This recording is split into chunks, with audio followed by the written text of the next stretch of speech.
We have a lot of technological advancements. So we have this whole wave of AI applications that are being released on a day-to-day basis. So here's how we could hypothetically make society more equal, at least in my dreams.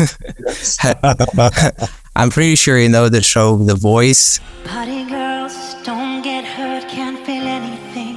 When will I learn? What if we started having a similar approach in the workplace or any other relevant environment?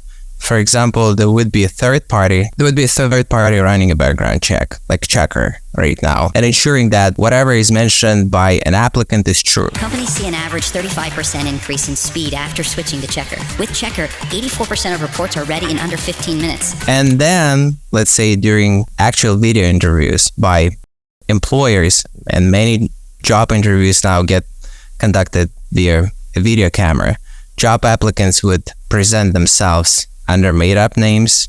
They could apply face filters or even change dimensions of their faces and appearances entirely, and they could alter voices and even change accents. Yeah. So there would be sort of virtual avatars. We could accomplish all of that with artificial intelligence, even at the current stage. And I'm speaking with you over Zoom right now. Even during this session, I could have appeared as a speaking strawberry, and you could have been a speaking eagle.